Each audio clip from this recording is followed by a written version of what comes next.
Right, so it says we're live, Andrea. Bear with me a second. Excellent. I'm just going to get myself up on here because I need to see what I'm doing. There it is. Good. Hi, Andrea. Hi, Andrew. Great. Well, thanks for coming and joining us tonight. There's been a big buzz around our chat tonight, so and I'm really looking forward to it. I'm really excited about it. So before we start, then. Tell us a little bit about yourself and your background and all the wonderful things that you've been involved with. Thank you. I'm so excited to be here just before I launch in. I've been watching all of the talks with great interest, so it's fun to be on this side of things for sure. So where to start? I'll probably give a little bit of kind of additional background. I find it's helpful for people to have a sense of who I am and where I'm coming from, and then people will know what we might be able to connect around. So in terms of dogs, I got my first dog at 6, Choo Choo, a Shih Tzu, had dogs my entire life. I also grew up riding and showing horses. And then had a little bit of a change in direction when I went to university. I decided to focus more on people. So focused on teaching. I have a degree in education. And while I was doing my degree in education, I was volunteering at a youth detention center and got really interested in what we think of euphemistically as sort of at-risk youth. And youth who have vulnerabilities and are marginalized in their lives. And so ended up, volunteering at the youth detention center, working at summer camps for kids in detention and youth in care. And then did a master's degree at the Harvard Graduate School of Education, focusing on risk and prevention, so what puts young people at risk and how to prevent risk. And then I spent several years working in children's mental health and violence prevention. So ultimately I ended up sort of developing and coordinating a school for kids who've been fully expelled from the regular school system, mostly for weapons-related offenses. And had, for a variety of reasons, sort of needed a change and decided to pursue a PhD. So when I started my PhD, it ended up being in developmental psychology and education.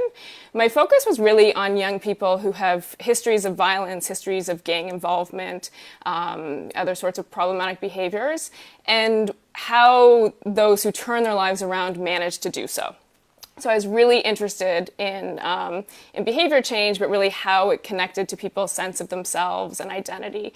So did that. That was the focus of my PhD. And then I'm a professor. I'm an associate professor at the University of Guelph. We're well known for our veterinary school. I'm actually in the social sciences. And I teach in an interdisciplinary department where we train people to work with children and youth and families in various capacities. I'm also involved in training researchers, so I have master's and PhD level students and train future researchers. And so all of that, with dogs, I've sort of taken you on a sidetrack of my long-winded story. But how I got back to dogs, or how dogs became more than a hobby, a few years ago, my kind of soul dog, Olive, passed away. And Olive had come into our lives when I was in my late 20s, and she passed away, 16 years later, after kids and a whole bunch of things in my life.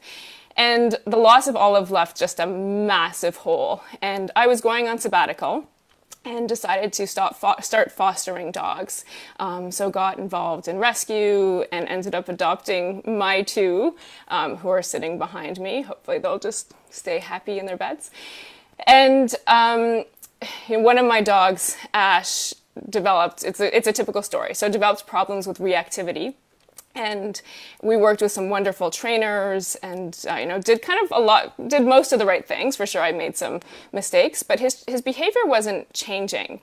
And it ended up, after quite a while looking into it, that there's underlying pain that was a massive factor. So it turns out that Ash has fractures in his joints, in his legs, in his pelvis, hip dysplasia, arthritis.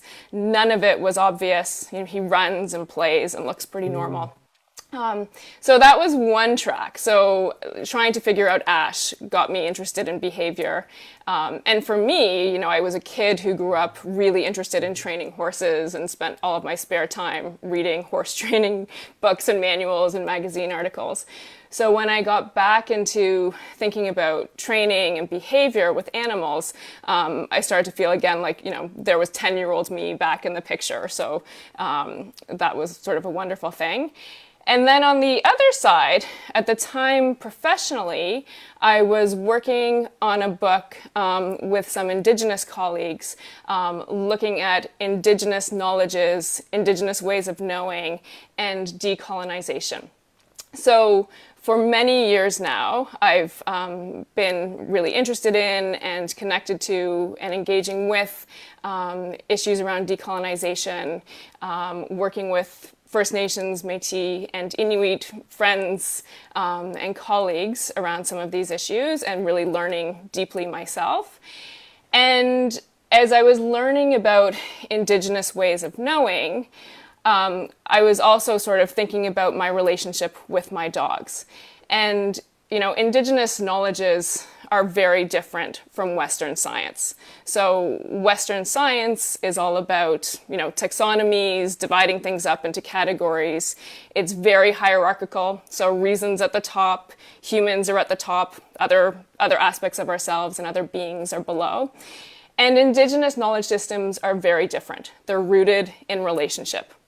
So as I was living with my dogs, I started to think of my relationship with them as, started to notice the power dynamics and the power structures and started to think, where can power be kind of undone in this relationship?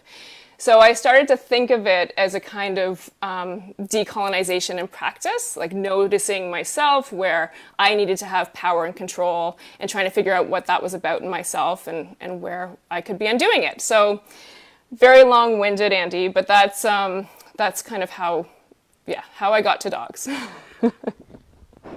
Wow, right. So whenever you see me do this, right, it's because I'm making notes and I'm jotting stuff down just to remind me of stuff. And there is so much for us to unpack here, Andrew, because what I know is going to happen tonight is that, because when we spoke before, it's a shame we didn't record that because it's such we just talked about so much stuff.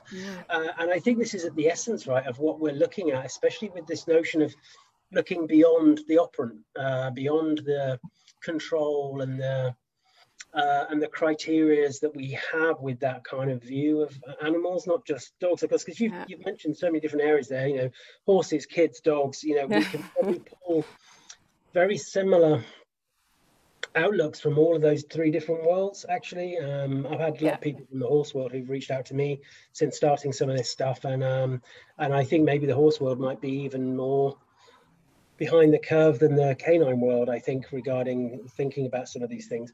So where do we start then? I think I'd like to start thinking about the Indigenous outlook, and especially that relationship and connection with Mother Nature and the world around us, because there's definitely a point in our history as a species where we used to have reverence for the world around us. We used to be thankful. We used to be thankful for what we ate. We used to be thankful for, be very humble and mindful of the power of Mother Nature.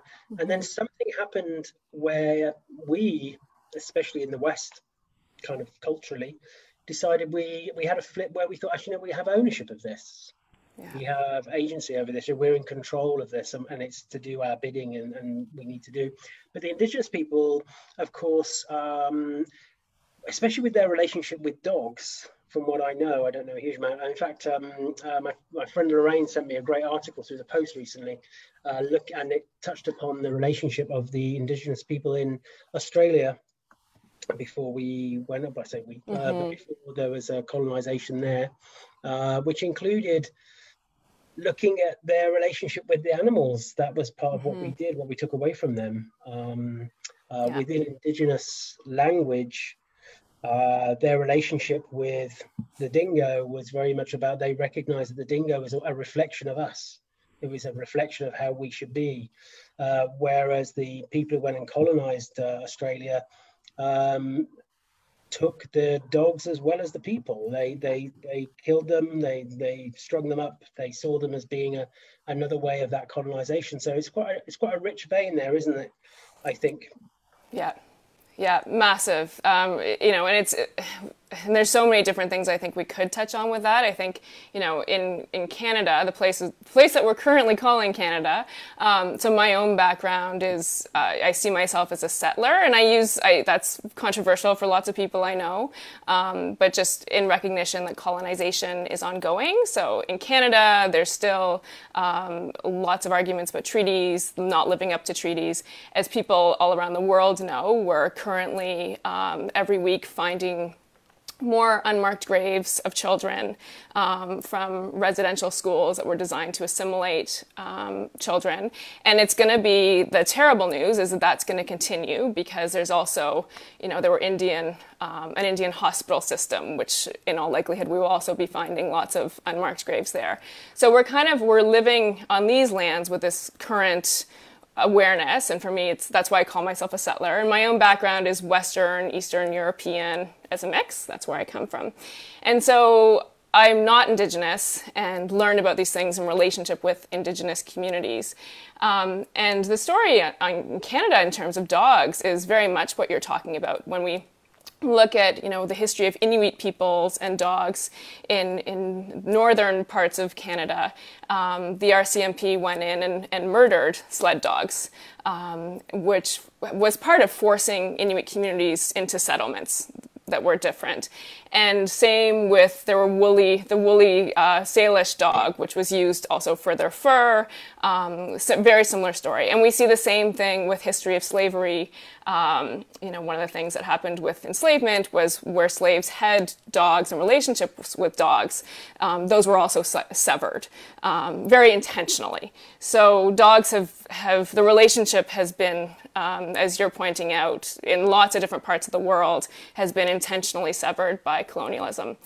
And one of the things that's amazing is, you know, in Canada right now, we're talking a lot about Indigenous people in the past and harms that are really ongoing and recent, but we also have incredible Indigenous resurgence. So First Nation, Métis, and Inuit people who are reclaiming languages and culture and have held on to it despite, you know, really everything possible being done to assimilate and genocide. But we are seeing resurgence, and there's some really neat stuff happening around that with dogs as well. And I think so. When the article that Lorraine sent me, and I did my research on the back of it, looking at some of the good references in there. The actual article is "Dogs Make Us Human" by Paul Tason and Colin Perrock. It's a great article there. But anyway, I was reading some of the words of an Aborigine. This is about 70 years ago. This was written down.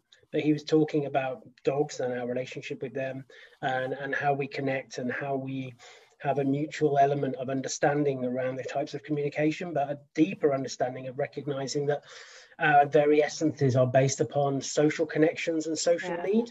And I was thinking, wow, we're talking now like, oh, look at all this wonderful new stuff we're thinking about. But we're just kind of touching on a little bit of what actual Indigenous people were already living their truth based around this connection and this mutual symbiotic relationship.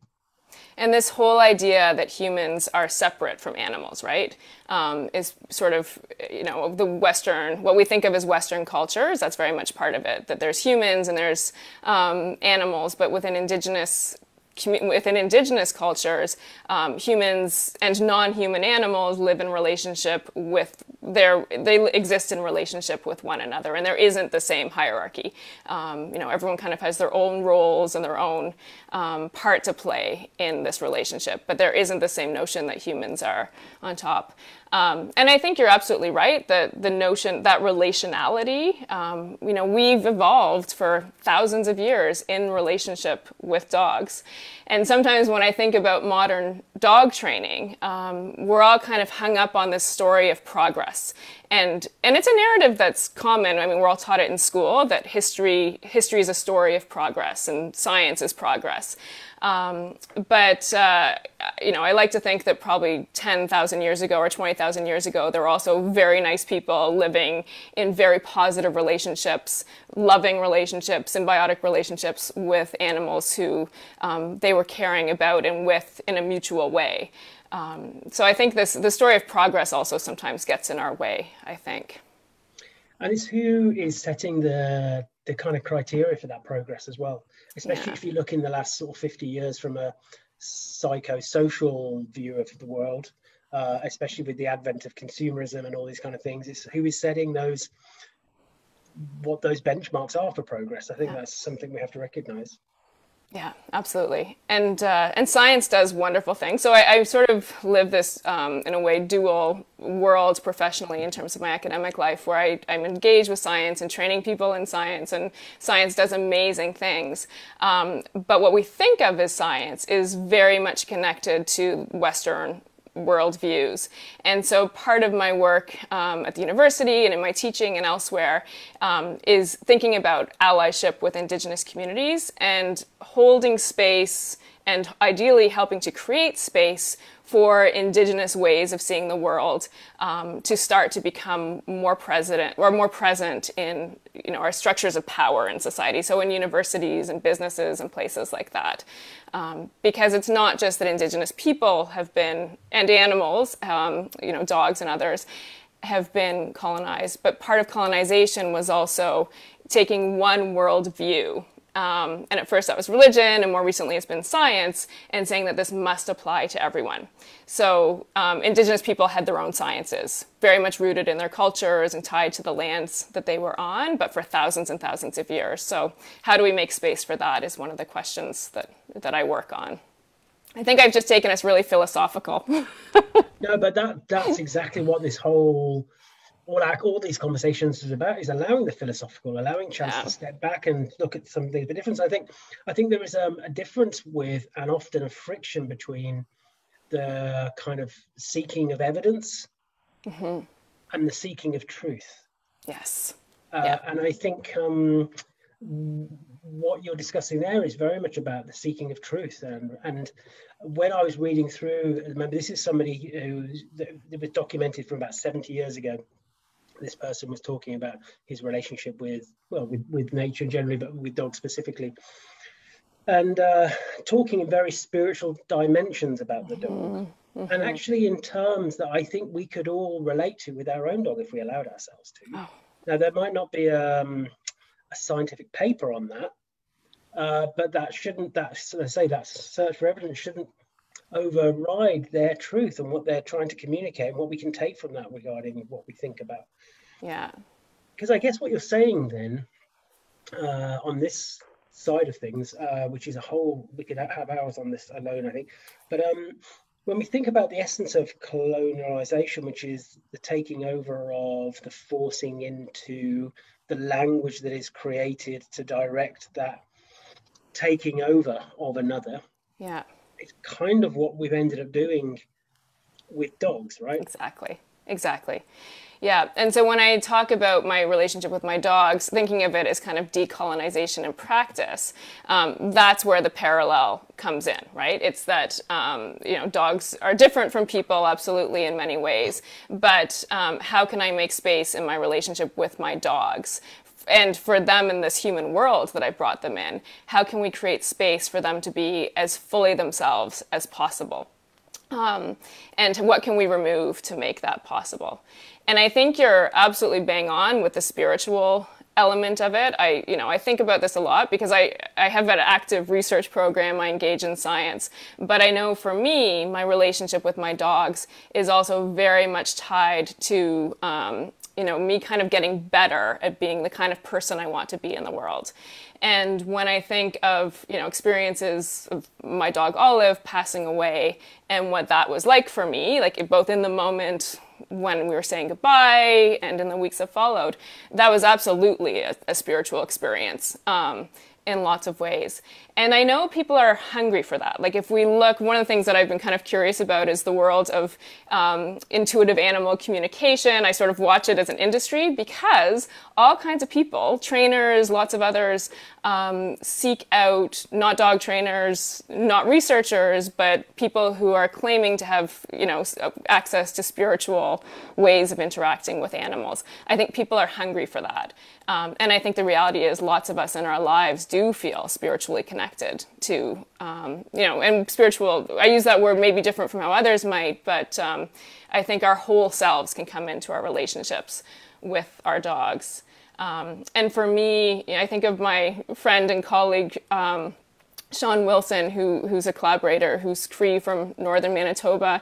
And when we talk about research, Sean says, if the research you're doing doesn't change who you are, you're not doing it right. And I think for me, it's the same about relationships with dogs. If our relationships with dogs aren't changing who we are in some way, then it's one-sided. And then we're not doing it right. It's not a back and forth real relationship. That is so very profound, really, when we think about that, because that is looking at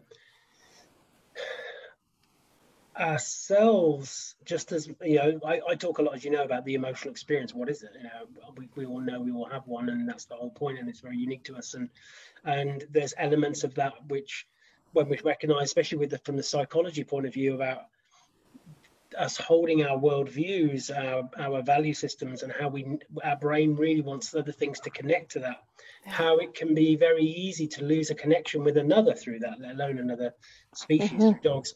So actually that's very profound, because this whole process really is just as much about self-reflection, about thinking about our own biases, our own worldviews, and allowing ourselves to be more available to the emotional experiences of others. We're seeing a huge amount of that over here in the UK at the moment with a lot of what's happened after the football, of all things, but it's been us losing the football. It seems to have opened up a very positive discussion again around the kind of how we view race in this country and how we view others. And the same when we start thinking about dogs, because what we've done without meaning to is continue on with this quest of how do we get dogs to do stuff? How do we get them to do things that we need them to do or want them to do? And I guess this comes back to that kind of decolonization side of things, about trying to roll back some of that as much as we can, because there's always going to be a need to get dogs, to keep them safe and absolutely kind of connection. And we were talking off air about being aware of absolutes, about thinking of we must do everything for the dog, I use the term alignment. It's just trying to find some way of getting a bit more of a positive balance. But and I guess a lot of that comes from that self-reflection in us first, because we have to question that, like you said right at the beginning, this thing about thinking about, where does my need for control come from? What is it that's driving me? What bits of me do I need to look at and think about? Yeah, and my dogs, I'm sort of looking outside. I live in downtown Toronto and have both of my dogs are, dogs who have backgrounds as street dogs from Mexico. So they were taken from there and put into this very urban world. And so there are lots of things that we have to work on to help them thrive in this environment. And so, I think there's where dog training comes in for me is in that, like, what do my dogs need to know in order to thrive? And I also am a mom, I have 2 kids, I have a job. There's lots of things that they need to know in order to thrive in this family context too. So for me, that's part of it. And it really is individual. Like what my particular dogs need in this particular environment would look very different from what other dogs need in different kinds of environments. So it comes down to the individual dog, but also very much the family and the larger setting that we're all existing in. And I think some of this connects in with some other areas of your kind of past work. When we think about young offenders, for example, if we I'll come back to that in a second, actually. When we think about the role of behavior for us, so I often like to frame it, that we have the behavior we do ourselves and then the behavior we judge in others, because I think the two things, we need to unpack both and understand why we have that worldview, why we have those judgments and expectations. But we know with our own behaviors, we very rarely think about what we do. We just do things. We do things very much based on how we're feeling, what's going on, what we need to do. And we also know what it feels like to have an artificial external control over our behavior, whether those are memories from school, work environments, sometimes sadly in relationships. Yeah. We don't know the full effect with dogs about micromanaging every behavioral output for them and what that actually does for them. And when we think about children, especially children who have some challenges, we can look at two things that are often the case there. One is the element of control over their ability to be able to have safe forms of communication. And then definitely not having safe outlets to communicate emotional need. Yeah. So what tends to happen is when I first started my human psychology career back in the kind of late 80s, early 90s, we still had the remnants over here of the Borstal system, which was very much looking at the behavior and then creating more and more control over that behavior or attempts to, without actually understanding that, the kind of socioeconomic, environmental elements that kind of trigger in these things. So there's a big connection there, I think, and especially when we think about dogs who have behavioral issues, put that like that, because it makes you wonder what's gone wrong for that dog and their ability to be able to communicate emotional need, their ability to freely give behaviors that they really struggle to fit into that box that we've decided as a human that's what a dog should be like, that's the expectation. Because a lot of kids struggle with the same thing, don't they? Yeah, absolutely. And I'm sort of smiling as I think about this because, with kids, especially with teenagers, and, a lot of the problematic behaviors that we see in teenagers, and especially when we look at youth who are incarcerated, does come from, experiences of marginalization and oppression. And a lot of the negative behaviors are kind of resistance. And when we think about it as resistance, it's kind of a positive reframe, but it's very real. Like when kids are acting out, sometimes that is resisting something very real and giving us a clue as to that they're doing something that's protective for themselves, but also can show us where we go wrong in society. And dog behavior, I think, I'm looking behind me at my dog Ash, who I've written about, and Ash, I feel like he's getting famous, but he's. But Ash, we had such an interesting experience a couple of weeks ago because in the city we do have, I have to manage things pretty carefully, and he's come so far and is amazing, but we do have still some lunging and barking. And I've had to really learn to trust him and how to navigate his relationships with other dogs. And last week we were at a cottage on an island where there were other dogs, but they were all free, no roads, no predators. And so I kind of helped him with initial introductions to the dogs, but then let him go and got myself out of the way. And he has no bite history, I should say. So there's no kind of danger to anyone in this. But I just let him go off. And Ash went off and made friends with another dog and came back with a very big smile on his face as though he wanted to tell me about the story. And then with another dog on the island, he stayed about, I think 15 meters or so away, and they kind of barked a little bit at each other, and then he came back. And I was like, this is what he's like, engaging with other dogs when the humans are out of the picture and he doesn't have to pass another dog every 20 feet. I'm talking, as Canadians, we talk in feet and meters, so excuse that. Yeah, same over here. Yeah, so I think just so much of it for me is thinking about the context. And there's limitations. We're not going to live on an island. We're going to live where we live. But with kids as well. And I saw that working with children at the summer camp for kids in care and kids from detention, put them outside in an environment where there's play and engagement and safety. And, seeing those kids flourish over the course of the summers was absolutely amazing. The context really, really matters, I think, for dogs and for kids. But unfortunately, we don't have that much control over that part a lot of the time, especially, you know, I am actively working as well. It's a sideline, but I do do engage in dog training professionally. And people can't change their life circumstances that much. But if we could put dogs on an island with, you know, happy, relaxed people, we'd have less behavior issues, I think, have fewer behavior issues. And I think that is a really good example of an opportunity, both of those examples, dog on the island and kids in that safe and open environment. The chance for open and honest expression of self. Yeah. The chance to be able to go through elevations and decompressions, to have a self-regulatory element, and to feel freedom and be able to communicate. I think that and make connections. Yeah. I saw something really moving on TV recently with a young lad who'd been in and out of trouble. Somebody from the local community kind of stepped up, made a connection with this young guy, and offered him a chance to come and work with him.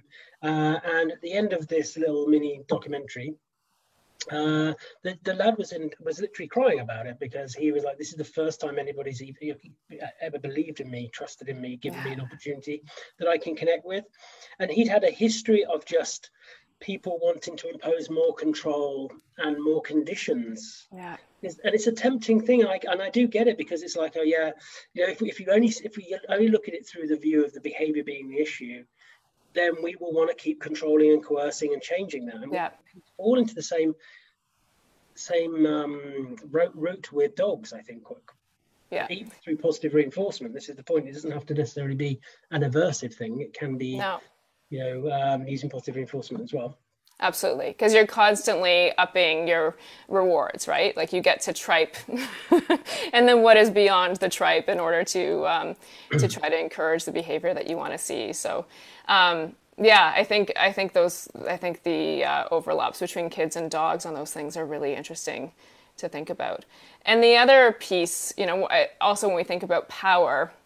The other kind of topic that I think we mentioned we might touch on is looking at infant development and the kind of science of early childhood. And what's really interesting to me there is for the last, you know, especially 10 years, but really like 20 to some extent, the focus has increasingly been not on the individual infant. So when an infant is struggling with psychological issues, which happens even for babies, the focus isn't just on the infant, it's on the relationship between the caregiver and the infant. And that relational piece is really kind of at the heart of where work with children, young children in particular, is. And so there's been this recognition that the kind of dynamic of helping infants or changing young children's behavior, that it's not just about the parent kind of doing things to or being the person in control, but really about a bi-directional relationship that flows back and forth. And there's increasing recognition that young children do have agency and do have power in relationships and do change sort of who their parents are to some extent as well. So that focus on the relationship. And I think when we think about dogs are relational social species just as we are. And we bring them into our homes where we're in these kind of, they're in family relationships with us. So I think some interesting things there as well. And that is an interesting connection there, because of course one thing that is also similar is that very young infants can't communicate verbally what they're actually experiencing and what is actually happening to them when things in the environment or within those relationships and the kind of dynamics of the relationships aren't working for them. Yeah, we just don't know. We can touch upon the fact that I know there's been quite a lot of looking into children who are in that kind of mid age of say 7 to 12, and how much of that might be related back to actually things that were happening when they're very younger, and how that has you know, especially when we think about brain development and how things are connected. But I think we can make these connections with dogs as young dogs, as young puppies, because what we've tended to do is have a very heavy model of, from the moment that dog comes into our life. There are expectations on that young dog. We make a strong connection about food as being a primary resource for them to have to do stuff. And we mold behavior very early on without thinking about what innate behaviors might be more useful to that dog or make more sense to that young dog. And this is the thing we have to think about, which is quite overwhelming when you really think about it. There is a wider challenge here, because I think there's two conversations that are being had at the moment. One is, what does all this stuff that we're talking about, all these conversations that are going on with wonderful people like yourself and others, mean for us when we go and see that dog who's an older dog, who's already got challenges? What does that mean for us? How do we navigate that through? That is a big discussion to be had, because of course that dog is already subjected to all the issues that may be things that we need to look at. The second conversation is, what does all this mean for our future vision for what we do as dog and human trainers, educators? What does this mean about what the puppy classes of the future look like? What does this mean about what we actually are empowering people to do with their dogs? But there's huge societal shifts here, because the bottom line is we are kind of pre-programmed to have this essence of wanting control, expecting control. When we think of the relationships that we're still seeking to understand more within human relationships, when we think about the way that women have been viewed and labeled, and the behaviors that were expected from a society, same with children, there's a lot of things to unpack here, isn't there? So many things. And when we talk about the ideal puppy class, there's we're lucky here. One of the local places is a place called Wholesome Canine, run by Helen Moore, does their brilliant puppy training there.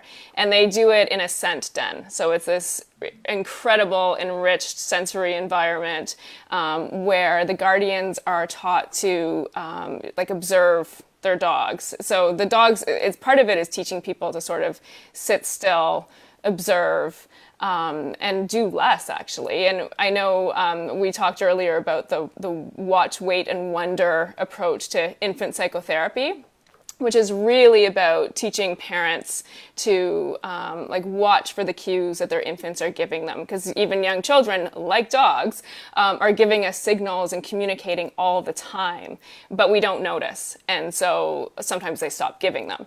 And so how do we, with puppies, teach guardians and carers, owners, whatever the terminology is that we're using, to pay attention, to quiet themselves, to see who their puppy is, and to start to recognize those bids for interaction. There's also this great model for thinking about, this is another one that comes from sort of the science of early childhood, but the model is serve and return, so kind of like a tennis match, where the dog, in this case, we're going to just go right to dog, serves us something. So, communicates in some way to us. And how do we recognize that and return so that we're actually in a communication that doesn't always have to come from us? And one of the things I've been lucky to learn from some, incredible people from this industry. So, Teresa Tyler and recently Gemma Hodson has been teaching me a lot about dogs, understanding dogs' sort of physical beings and recognizing pain. And we really have to train our eyes to see dogs. Like for me, it's taken quite a lot of work, not just to understand, of course, the usual dog communication and body language, but be able to see what they're communicating with the way that they hold their bodies. And I think that's a really exciting development in the industry. And I know you had Sarah Fisher on and others who are really leading that, but I find it fascinating to learn from those people, because I think we can always get better at seeing who dogs are and being able to recognize what they're communicating to us so that we can take that and be in relationship with them. That's actually much more like a real relationship and not just a hierarchy that is us in charge and them doing what we want them to do. And so just a quick reference there. So Teresa runs Dog Genius. Yes. So people get great education through there. And Gemma Hodson, all about the dog. And I agree, Gemma's doing amazing things about looking at anatomy and movement and pain. And all these things come in. And I think this is the thing about I call it being available to Mm. somebody else's truth, being available to somebody else's experience. We're, only know a fraction of what the human experience is really. We know more Absolutely. about our own, of course, to a point, but even then we're not very good at communicating our own emotional need a lot of the time. But to think about the emotional experience of another species, it's going to take many voices over a long time of us just thinking about things more. And that's why the philosophical approach is important. We need the individual disciplines as well, of course. And I think having that more holistic approach of bringing in as many discussions, but that's why there is a lot more room, I think, for this around the anecdotal than has perhaps been allowed when we've had more of a focus purely on learning theories, where Yeah. that's the discussion, that's the safe narrative. We can't come away from that. Yeah. Yeah, and for me, coming to learning theories has been interesting because I have a PhD in developmental psychology and education, but I did not really learn about behaviorism until I started studying dog training. Yeah. And it's really interesting because even with my own, I've got a psychology degree, and my friends who are involved in human therapies, they're really surprised about this obsession with quadrants Yeah. and on all that side of things. I think what we see as being, or what people have perhaps pushed as being cutting edge, is actually 30, 40 years old, actually. Well, and for me, it's been interesting because I also, because I didn't have a background in it, I think I sort of was a little suspicious of the whole thing kind of coming into it. And so my approach now is I am learning a lot from people who are also, teaching in that way. And I've learned tons, and it certainly has helped. So wouldn't want to throw that out, but I love what you're doing here in terms of expanding the conversation. Because I think it's all, as you put it, it's all important. The philosophical, the various disciplines, the contributions of people who have been working in behavior, all of it is important. All of it can enrich what we're doing. But I think when we say that there's just one way to do things, I think that's dangerous, to be frank. Like, I think that kind of mindset is responsible for a lot of problems in our world.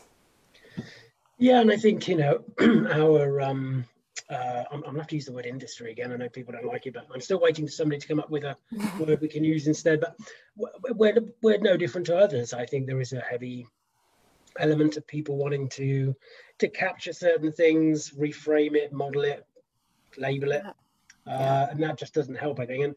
And this comes this notion of the difference between moving on and moving forwards. I think we have definitely moved on. I think in as far as I think the general public it's great to see more dogs when I go on a walk now, with owners putting harnesses on their dogs now. Yeah. Even 5 years ago, you hardly ever saw any harnesses. There's way more out there now. Seeing loads more people using positive reinforcement now. I think these are great.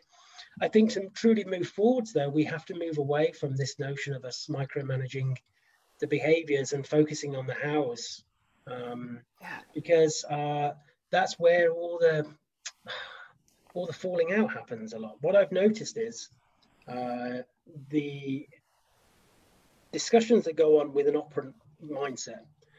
I call it the operant merry-go-round. Invariably, they just go round and round, because if we are just looking at arbitrarily changing behavior, there is 101 ways to do that, and 101 ways and tools to do it. And that's sadly all the public keep hearing about. That's what, even when we turn up as a trainer, we're still feeding into this notion of behavior needs to be changed. This is how we do it. We just do it nicer. I think there's a bigger topic here that we've got to start educating, especially the wider public, about their dogs' emotionality, their emotional need, how they communicate that, what is really going on for them. And I think we need more from the science community at some point down the line about what potential damage is being done to dogs regarding the arbitrary changing of behaviors in an external way anyway, regardless of what method we use. Because a lot of the studies tend to be pitting aversive against positive to see which one does it. But it still has the same thing about which gives the best result, as in which one changes behavior and which seems a bit less stressful for the dog and that kind of thing. Rather than thinking what are we actually doing to the dog by making them do a behavior that isn't natural necessarily or innately useful to them. Yeah, it's a great question. And the debates around things like sitting and like teaching sit and ball throwing show that, like, people, the sit one is really interesting to me, because people are really attached to that, and people, clients are really attached to that, and that's what we do. We teach dogs to sit. But why? And in that case, what is the potential physical damage that we may be doing in some cases or many cases by teaching puppies to sit or demanding that older dogs sit? And it's such a good example, I think, of that. Like, what is the behavior? Why are we teaching it? And we rarely ask that. We do it just because. It's because what we've always been told to expect and just what's done. So what I love about the conversations you're having is the questioning of all of those sorts of things. Like, just because we've always done it that way isn't quite good enough. And that's part of the big challenge, of course, because that way of looking at our connection to dogs, which is, they must do as they're told, and you need to be an authority figure, and they must know, sit down, come, stay, and all the kind of things we teach, fits into that quick thinking human view of the world, which is, I need to be respected, I need to be in control, my expectations need to be met. So there's a challenge there to disconnect that for people. But that's why we need to have these discussions, of course. And it has to start with also discussions within our industry about this, without people feeling threatened by it. We were discussing this off air. I think it's easy to feel a bit threatened by things, but I'm hoping that these kind of conversations, people can just take what they need at this moment to think about things. It's not a case of just changing everything and kind of taking that leap of faith and jumping off the edge of something. It's just really starting to think about what this means for us. Yeah.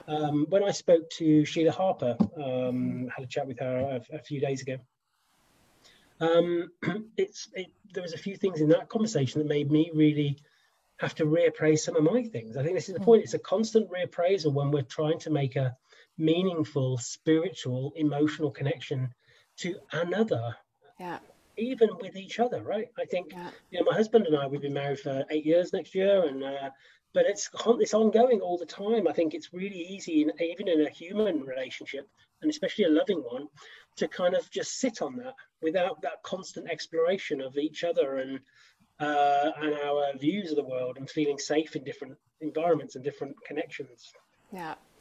Yeah, and I appreciate what you're saying about it not being everything, because I think also, as we were talking about a little bit before too, like, I actually enjoy the feeling of having my worldview shifted. I enjoy that kind of like deep learning that comes along with that.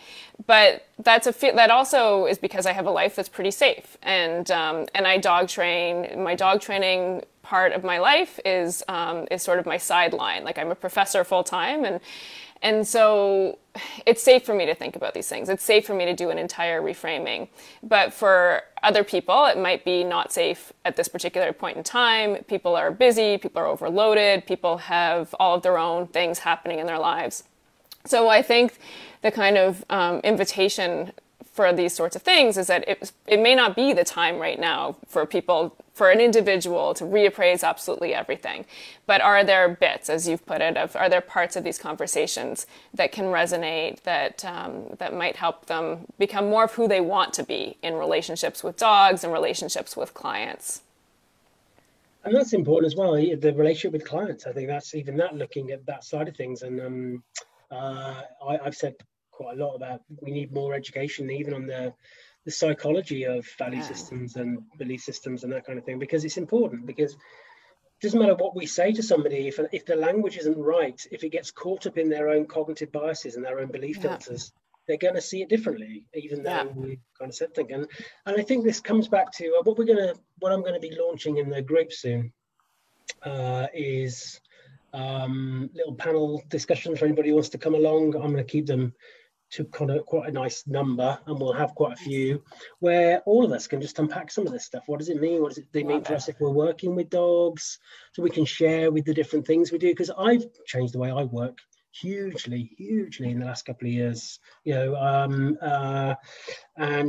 continue to do so. But I can only talk about what I'm doing, of course. So I'm not a guru. I'm not the one who's saying this is the model. But I'm really excited to have these conversations with members of the group, so I can learn what other people are doing. How are you shifting that? What do you do with? We've got Lucy Alders coming in soon for a chat, colleague locally, who's doing amazing things and asking lots of questions. And Howard, her partner, who runs puppy classes in a similar way to the people you were talking about in the EU. And I think we've got to learn from each other about what does this mean? How do we make that shift? How do we do things there differently? And I think that watch, wait, wonder was so amazing when we first had that chat together and you brought that up, because that is the key for me. It's finding ways to give more opportunities for the dog to give us information. And I think the important bit there, well, actually watch, wait, wonder, they're all important, right? They're all important. But I love the wait bit. That's hard, right? Because whether you're a mom or a dad with kids, or whether it's the dog, you just want to go, right, I've got to do something now. I've got to get in there, rather than just waiting a bit longer, if it's safe to do so, of course, to see what might come next. And when we think about building resilience, when we think about giving the opportunity for dogs to have an authentic experience of elevation, decompression, and just to go through that, can be hugely helpful for the dogs. And when we spoke before, that's something that's been found with young children, isn't it? The opportunity to be able to go through something. Yeah, absolutely. Like you develop resilience not by everyone fixing your problems for you, right? Like you need to be able to be able to make choices. You need to be able to sort of feel your own sense of capability. And I think when I think about, Ash on the island last week, I think that's why he came back with that huge dog smile. He was able to go make decisions on his own, have an entirely capable experience. And like he was the picture of psychological, what we think of as well-being, right? Like he looked like he was just thriving in that moment. So yeah, I think how do we create those opportunities for dogs, and as an industry, as you're putting it, like how do we create those opportunities for people to facilitate those kinds of relationships for clients with their dogs? And that's one of the big shifts, I think, because for me personally, professionally, I've had to look for new places to work, new ways of doing things, because and it's very difficult, especially I was having this chat with Lucy actually recently, my colleague I was talking about. You go through a phase where you end up having a new vision, you end up adopting new ways, but you're still pulling some of the old stuff with you. Because it is hard, and I would argue virtually impossible to say, actually, I'm going to draw that line now and do something very different, because you have some comfort from some of that other stuff. And it's also thinking, well, even though it might not be working in the way I'd want it to, it has a function at the moment, and I can't quite let that go until I've done this. And that's why we need these wider discussions, because what does it look like? What does it feel like? Well, how do we approach it? How do we connect with our clients? I think one thing we've all got to recognize is a heavily operant approach is kind of easier. I think it's safer. We know that the client will connect with it because it manages this notion of human-based ego expectations and criteria. We can pretty well put it on a sheet, follow this, and the dog should start doing it. So there is an ease there. I think the discussions we're having, there are complexities to it that we have to work out between us and find out what that means. Getting a bit rowdy outside. I don't know if you could hear that, but no. So yeah, I think we've got to think about that. And when we think about the discussions we've had in the group already, Sheila Harper, Linda Rugas, and Laura Donaldson, the sort of slow thinking. We've got Laura Dobb and Penny Clayton coming in next week from the Slow Dog Movement. Actually, it isn't about any of those as absolutes. It's pulling those bits from because there is a central thread here that is tying everybody together with this view. And I think these discussions are really important to allow people to find their own truth from that. Yeah, I agree. And I think one thing that you said, there's one other thing I want to pick up on is, the notion, I don't know exactly how you put it, but what was resonating for me was the sort of when we're taking something away or changing something, what are we replacing it with? Because things do have a function. So, years ago, I did some research with some colleagues looking at non-suicidal self-injury, so people engaging in self-injurious behavior. And in that example, like, of course, everybody wants to rush in and stop the person from injuring themselves, but the behavior has a function. And in that case, I would go, it's complicated what the function is, but you need to replace it with something. There needs to be something else to fulfill that. So sometimes just taking something away can actually be dangerous. So what are we replacing with? So I think the wait, the not rush in, thinking, it's an incredibly hard, the role of dog trainer behaviorist is incredibly difficult. And as someone who's new to the industry, I think I've been lucky to find my way to absolutely incredible communities and mentors along the way. But I see brilliant people who care deeply and are constantly learning, and constantly trying to do better for themselves, but especially for dogs and humans. So there's lots of incredible things, I think, happening in the industry. I'm trailing off here. That was.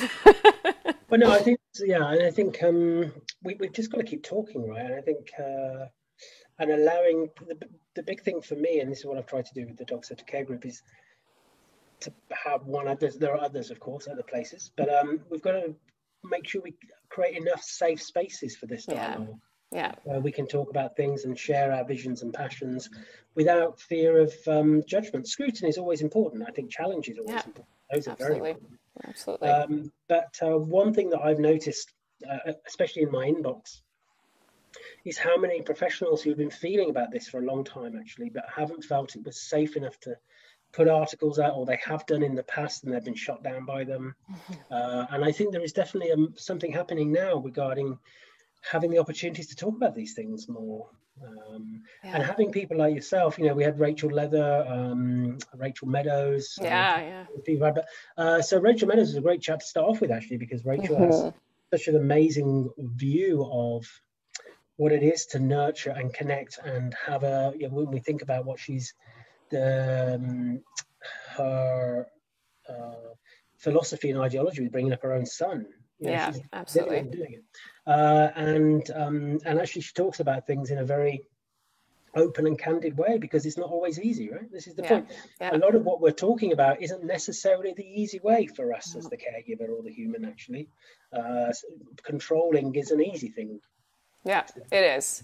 It is. And it does involve kind of constant examination and thinking about it and trying to get outside of the narratives, like the narratives that we have about who dogs are, what dogs are, and who we're supposed to be in relation to them. And those narratives run deep, like they're deep cultural narratives. And so we all slip in and out of it. And so I think it is it isn't easy, for sure. I think it's constant work. And recognizing our emotional experience in that as well, because I think some of the more traditional looks at training, especially some of the narratives around positive reinforcement, especially, and what we should and shouldn't be doing with our dogs or saying to them, is a recognition that as part of that process of that communication, that we are challenged ourselves by our own emotional responses. Yeah, absolutely. Because we say and do things sometimes. I remember speaking to somebody, I think it might have been, was it one of the journalist groups? I can't remember. Anyway, no, I don't think it was. I was giving a talk anyway about stuff, and I was talking about the role of the nervous system and all the kind of things that go on that makes things happen. And this guy said, when I'm really horrible to my dog, actually I'm not punishing him, it's because I'm angry. And that stuck with me a little bit, because somebody saw him, he wasn't talking about hitting his dog, he was talking about him shouting at his dog and being a bit horrible. Is that a form of punishment? The dog may well have found it out, but actually he wasn't out to punish his dog in that moment. He was just because he was angry. Yeah. And we all have those moments. And you've said this as well on these conversations, right? Like we're human, we're not perfect, our dogs aren't perfect, and that's going to happen. But those moments of anger, those moments, anger is a big one, are really about like a loss of connection. And with the infant research, there's some really interesting stuff right now on brain to brain synchrony, like how caregivers and infants' brains actually share brain waves. And that happens when the caregiver is sort of calm and able to tune in. And I think it's got to be very similar with dogs. Like when we are calm and able to tune in, there's a level of synchrony and flow in our relationships. And when things are going horribly for us, we're having a rough day, or I know you and I both injured our backs and having shared experience in that, and I'm moving around here because of it. Things happen, and it disrupts the connection. Yeah. That is really brilliant, because this is that kind of notion of being available. Yeah. Because you absolutely, this is just gold, actually, Andrea. That because our own emotional state can hamper our ability to be available to others. Yeah. And you're absolutely right. There is something about being in that kind of connected state, that opportunity to be available. When Laura Donaldson talks about slow thinking, about allowing ourselves to be available to reappraise and to allow our belief system to kind of be open to thinking about something else, including with our dog. And that is one of the side effects, actually, of a heavily operant approach, because, of course, where does that anger come from a lot of the time with our dogs? It's because our expectations are not absolutely right. And it's probably the same with parents and their children. Absolutely, yeah. So, and there's nothing that feeds into an expectation more than quite an operant model that if you do this, then that should happen. Yep. Yeah, 100%. I think that's true. That model absolutely is part of it. And then I think also on another side of it, what the operant model also calls for is, if we're looking at it and doing it right, arguably we're behaving quite a lot like robots, right? And I think our dogs are with us. I think what they enjoy about us is that we are not robots. Like it's a relationship with two beings and the complexity of who we are. So we could, and increasingly we are, programming robots to be able to read dog behavior, read dog body language, and distill the treat at exactly the right time. We could be replacing ourselves as trainers with robots who could do that effectively. But that's not it. That's not why any of us have dogs. That's not why we're engaging, I think. And that's certainly not what dogs would enjoy about us. We're complicated. And yeah. And that's the big challenge, I think. The big challenge potentially is the notion of a dog trainer and what we actually are doing and what function that actually has as part of this new vision about even what we call ourselves, what we would be looking at doing. There's a lot of things to consider here, and I think I was going to say something then. I can't remember. My brain's gone. Brilliant. So, I was going to say this about most of us have experienced a heavily structured educational system that is not about actually personal growth and development. It is about external needs for what results look like and expectations of behavior and how we're supposed to kind of fit into something. Yeah. And again, when we look at a lot of Indigenous education, it is more connected. It is more about relationships. It is more about recognizing roles that are supportive and being part of a bigger ecosystem. Yeah. I do wonder, this word progress, we kind of come full circle, which is nice to just go to what this progress actually looks like for us, especially in the West, and what we are, how much we are I think there is a definite feeling, whether people find it through structured religion, I think that is less the case. I think people are definitely seeking something more, because a lot of the progress we've made is actually about disengagement from the world around us, even with each other, Absolutely. And that's one thing that I think this message will resonate if we get it right for caregivers, how we educate. Because right in their living room right now, if they have a dog, there is the opportunity to re-engage. Absolutely. Yeah, to re-engage in a meaningful way. And I think to undo some of the damage. Like one of the things with the hierarchies of how we see the world is when we look also at racism, and I know the UK the past week has had lots of, with football, there's been experience of this, is when one of the things that happens first with racism is we see human beings being put on the side of animals, like being dehumanized, turned into animals. And that's because we have this hierarchy of humans on top in the West and animals beneath. So actually, if we're to start to really address some of the biggest issues that we have, we need to see humans as being in relationship that's authentic and real and not hierarchical in the ways that we're used to with animals. And I think you're exactly right. The dogs in our living rooms and around us as neighbors are a perfect place to start with that. So just to finish off then, Andrea, what do you think? So you're quite new to the industry. Mm-hmm. So two questions, right? They're quite profound maybe for the end of it. I'm taking a sip. Yeah, take a sip. It's just water, but maybe it'll help. Do you think if you hadn't have had the influences you had when you, because you, like you say, you've, people like Teresa and Gemma, Yeah. and it's good to kind of fall into that. Do you think you could have easily got sucked into the more traditional view? Do you think at some point you might have felt uncomfortable with that, or did you kind of know already? So that's the first question. And secondly, as somebody who's quite new and fresh and excited and lots of energy. I'm so excited, yeah. 10 years and I'm knackered, right? So we need fresh people to come in with energy and zeal. What is your are you quite optimistic for where this is going? Do you think there will be some fundamental shifts, albeit down the line?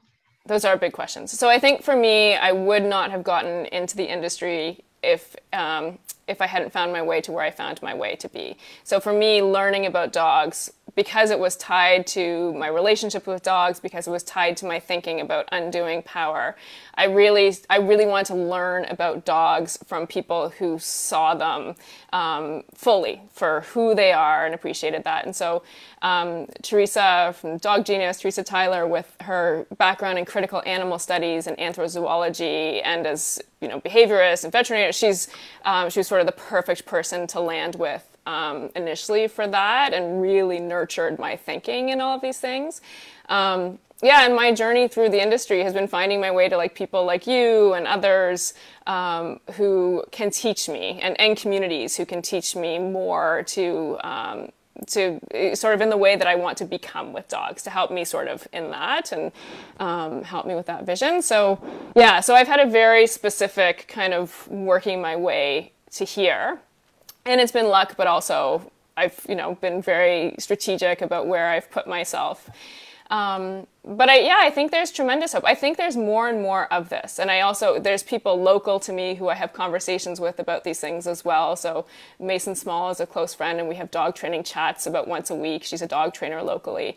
And to me, I think the building of communities exactly as you've done, and finding other people who both share ideas but also see the world a little bit differently and can tweak things. I think that's how change happens. So, I think where we're going is exciting, but as you point out, I'm new and, all fresh to all this. Not yet jaded. No, it's definitely exciting. And I think we've got to make sure that we keep an open and supportive element to this process, because the last thing that we need really is more of the industry either shutting it down or people trying to grab bits of it, and which people can grab bits of it, of course they can. But I think we have to make sure that it's as free and open as possible, and that we have safe spaces, especially safe spaces to unpack stuff and maybe disagree on stuff. I think that's absolutely. Really, my own worldview has shifted hugely in the last 12 months by listening and speaking to people like yourself and thinking, I need to think about that. I need to reframe it. Another conversation I would love to have around the disagreement is just how, as culturally, we have such a hard time with disagreement, such a hard time with being told no. Those are, I think there's lots to unpack in that as well. Because we should be okay with disagreeing. That should be fine. There's space for learning when others that we encounter don't see things the way that we do. But it does feel threatening, I think, a lot of the time. And it's a shame, because I know, there are people who have contacted me about the messages of others, because there's been an element that they've found that's just not right, or that's wrong, or that's, I feel that's directed at me. When there is another, maybe the bulk of that message could have been really useful.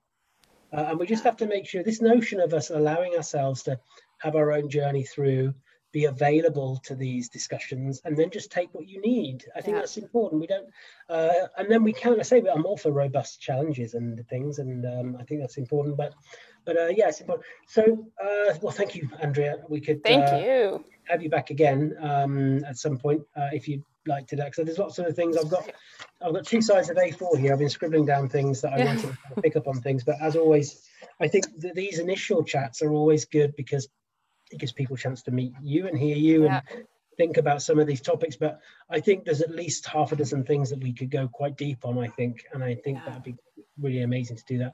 But I really appreciate your time tonight. I just know everybody's going to have absolutely loved what you've had to say, Andrea. We'll see. So where can people, is there anywhere that people can know more about what you do? Have you got anything coming up talks wise or anything like that? I have a talk coming up with the Dog Genius on dogs and kids. I think that's July 30th. I should have looked up the date. But my website, andreabreen.ca. My Facebook is, my personal Facebook is largely personal. It kind of crosses over, but ABCs for Dogs is my dog-focused Facebook. So if you could pop those in, there's been loads of great comments. Thank you, everybody who's been commenting. Thank you. I must find a way of trying to bring some of these things in, but I'm still trying to get to grips with things. And I haven't even been looking, so I'm looking forward to seeing what people are saying after. So thanks, everyone, for your comments. So if you could make sure you put your links in there, and then also make sure that, anything you do talks-wise or anything that comes up, please share it in the group because, and any articles you write, anything really, Andrew, because I think you've got we all have our own unique way of looking at things, I know, but when we think about your combination of what you've done professionally and personally without knowing it actually has created a hugely important framework for a lot of these discussions actually, because it's also valid, and I think it's really important. Well, thank you, darling. Really great to see you. Thank you so much. Thank you, everybody who's come along tonight or is watching on the recording. We've got Laura Dobb and Penny Clayton from the Slow Dog Movement along next Wednesday evening. That's our next one, so hopefully you can come and join us then. Great, have a good evening and see you all soon. Bye, everyone.